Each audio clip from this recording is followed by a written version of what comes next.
Hey, thanks for being here. Let's do some pod crashing. Episode number 197 is with Joel Larsgaard from the podcast How to Money. I got to tell you that I'm so proud of you for putting this podcast together. And I know it's been going on for a while, but we are in a state in this country. I mean, the feds just raised the rates again. I mean, dude, people have got to discover this podcast, How to Money.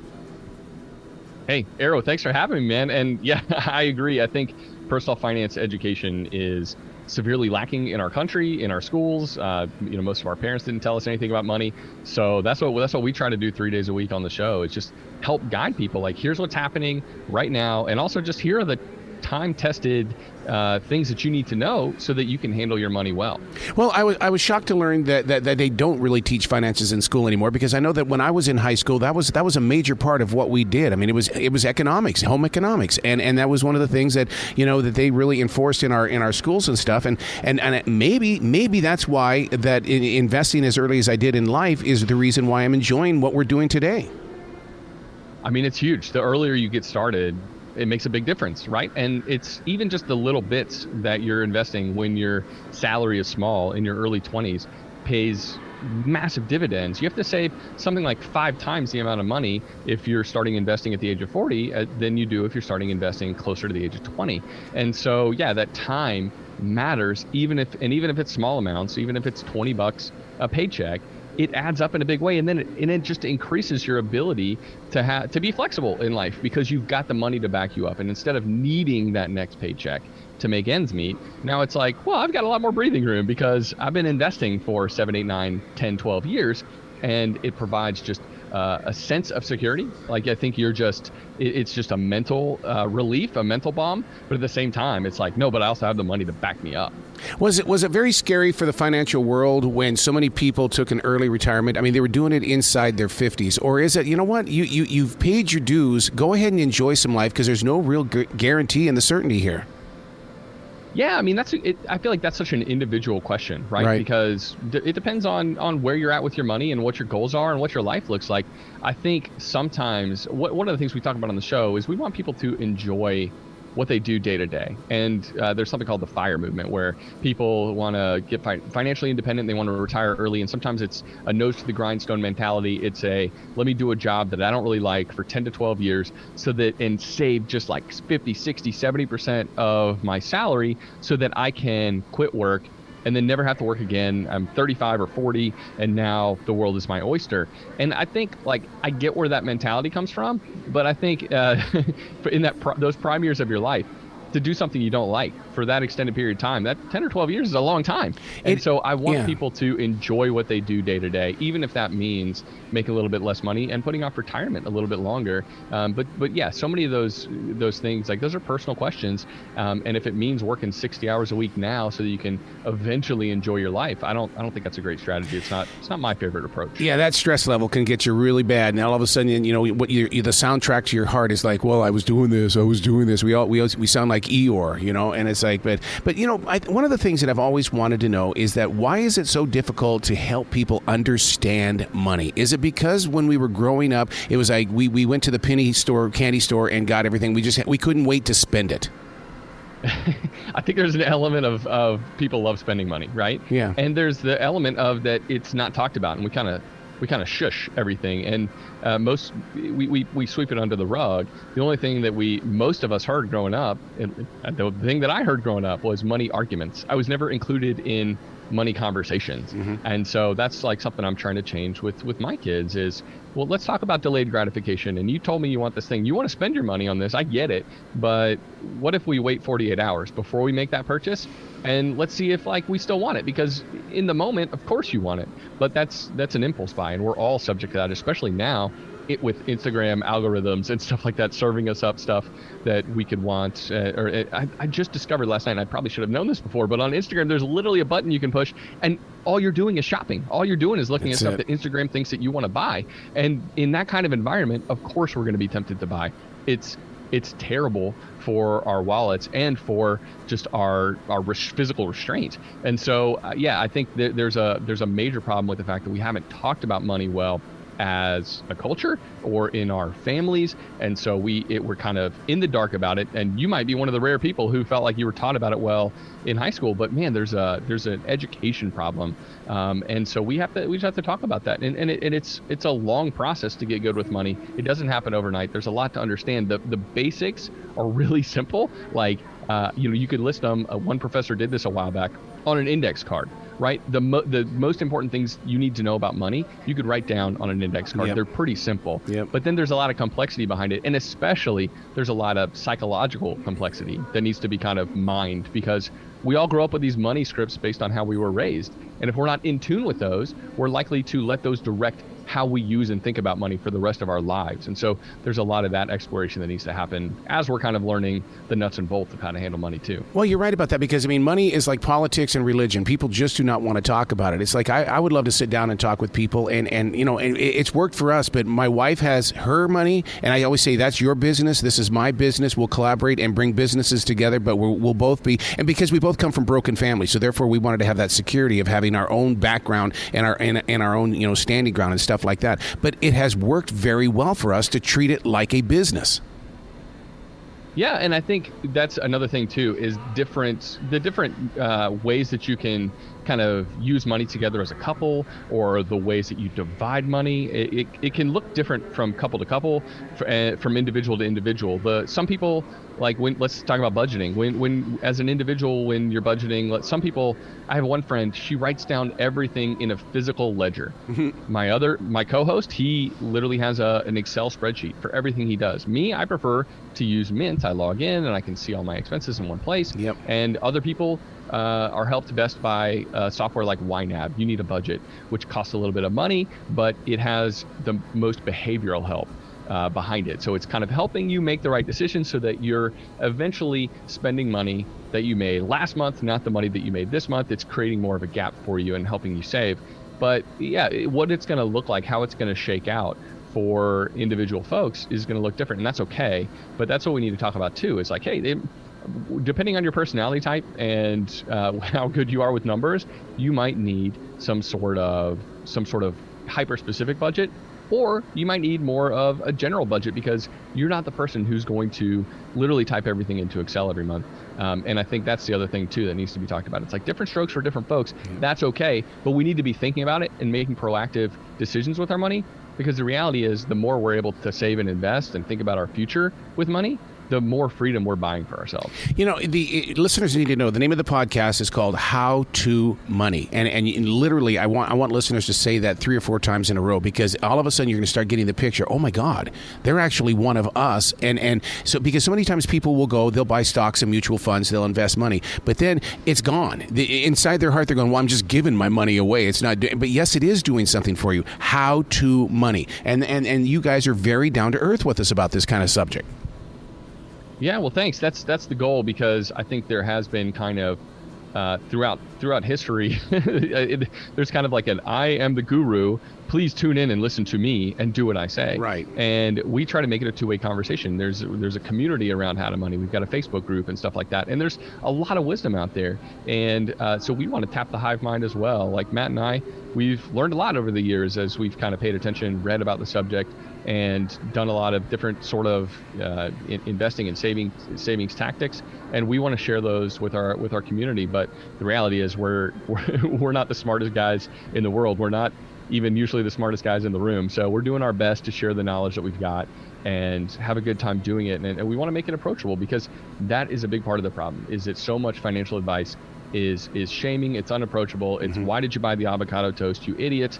And why aren't you thinking about your future? And when you talk to people like that, they tune you out. They move on and they just continue being bad with their money. So the approach, I think, matters. And yeah, our approach is one of like shepherding people along, like, hey, look, we're all in this together. How do we get good with our money? Not just as individuals, but as a community. Yeah, because I mean, on one side of the world, Dave Ramsey is saying, hurry up and pay off your house, whereas my financial advisor is saying, don't do that, because that's a solid line of credit for you. What happens if something goes wrong? What's your credit going to be?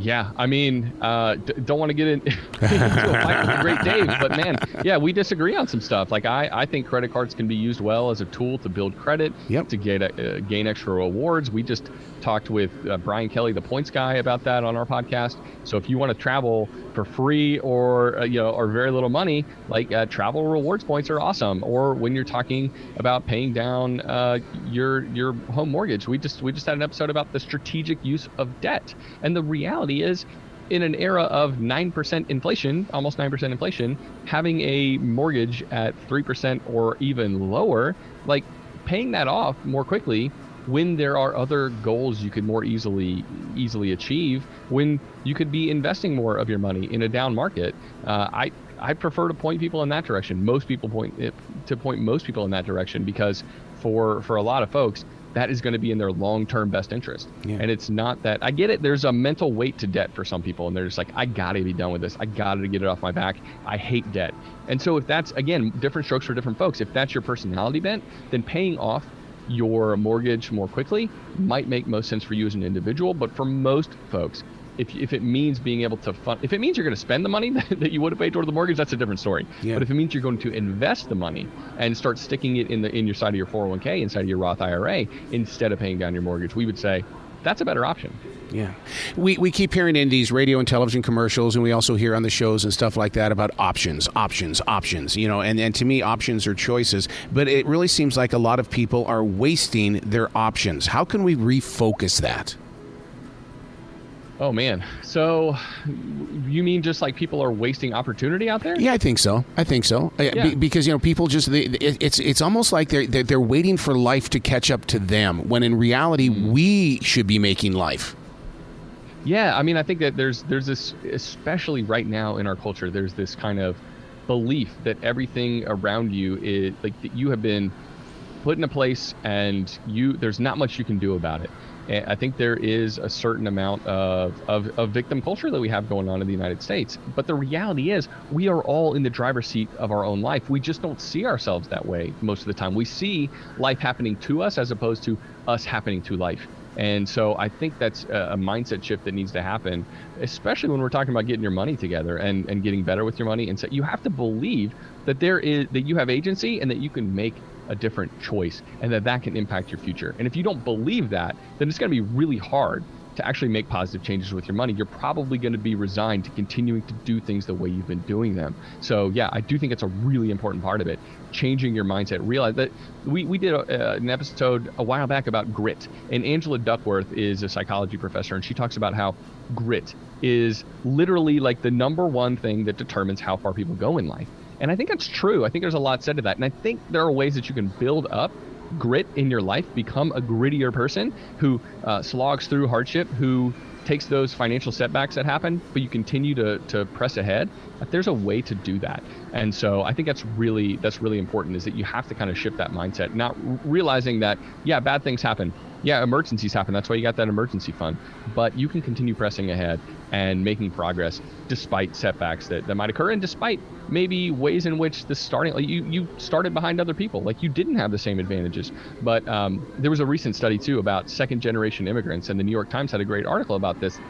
Second generation immigrants are the most financially successful Americans. And so whether we're talking, no matter what country they come from, when you look at the data, there's something about the hunger and the dedication and the grit that second generation immigrants have. And so we could all stand to learn from them and add some more of those elements of how they approach life into our own. You bring up some memories in my heart right there, buddy, because, I mean, that's one of those things. I mean, I came from an extremely poor family, and then people always ask me, why do I do this? Why do I do this? I said, because I don't want to go back there. And yeah. You're right. I mean, because I find my focus, and then part of that focus is knowing where I don't want to grow. The name of the podcast is How to Money. We live in this age right now where it seems like, we've got this shadow, this recession shadow hanging over our head. And then we hear that the stock market has fallen 1,000 points. My God. I mean, it's like every time we take a step, we don't want to, it's like, I got to go spend some money because I got to feel good.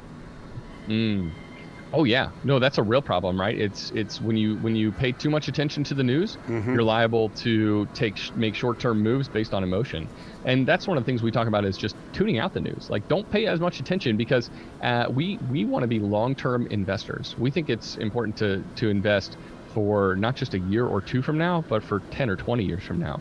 And if you have that mentality, who cares that the stock market dropped 4% in one day last week? Like, it doesn't matter to you. And in fact, it actually represents potentially more of a buying opportunity.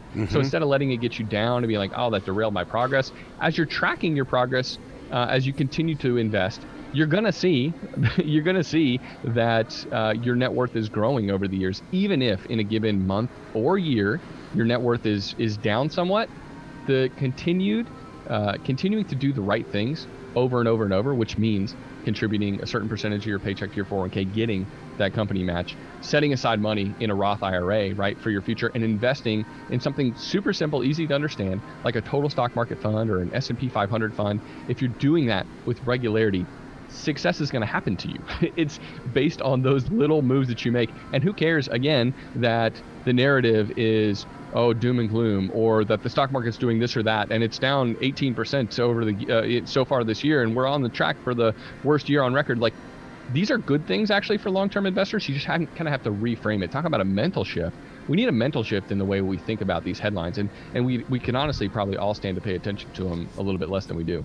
What about the housing situation that we've got right now, where in my neighborhood houses are selling astronomically high? I mean, first of all, is that not going to affect our taxes? And second of all, I mean, how can we get new home buyers to even invest if they can't afford? Yeah, no, housing affordability is a real problem.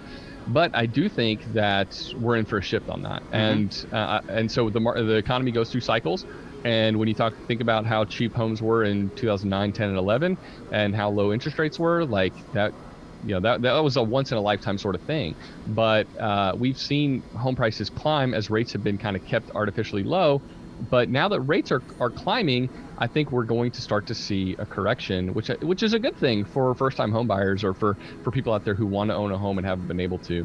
So that's something to pay attention to. But you're right too. You mentioned taxes as your home value goes up. That's something to pay attention to.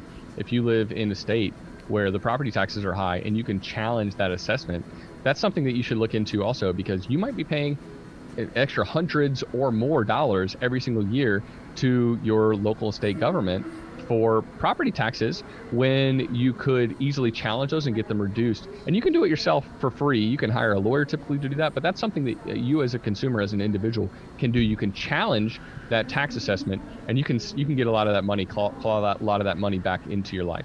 Another thing that we're facing, and thank God for our governor here in North Carolina for putting a halt to it, but it seems like these states want to collect some taxes when it comes to getting the loan forgiveness. And it's like, oh my God, it just amazes me how if anybody gets any money from anything, the government's got to put their fingers in it. Yeah, that's a political problem, right? Yeah. But it's true. It's something that people need to be prepared for. If you did have some of your student loan debt forgiven, somewhere between $10,000, maybe even up to $20,000, depending on whether or not you had a Pell Grant, then it's possible that you might owe state income tax depending on where you live. Something like 8 to 10 states are actively considering sending bills for people. So you might have a higher state tax bill due this coming year. Granted, you still come out ahead, right? If you were forgiven, let's say $10,000 in student loan debt, but you have a $400 tax bill, you came out ahead. But you still need to be prepared for that, because that's money coming out of your pocket. And also, talking about student loans, people need to be prepared for those payments to start again come January. A lot of people, it's been out of sight, out of mind for 3 years. And so people aren't ready for those payments to resume, and they need to be ready now. They need to start carving that out in their budgets right now, so that come January, they're in a position to pay them. See, and that's every reason why people need to be attached to this podcast. I mean, it's so simple to listen to while you're in the car, while you're at work and stuff like that. And you guys are so down to earth, real. And man, you and Matt, I'm just so proud of you guys for this podcast, How to Money. Thanks, Errol. I appreciate it, man. Thanks so much for having me on. Well, please come back to this show anytime in the future. The door is always going to be open for you, dude. Sure. Thanks. I'll be back anytime you want.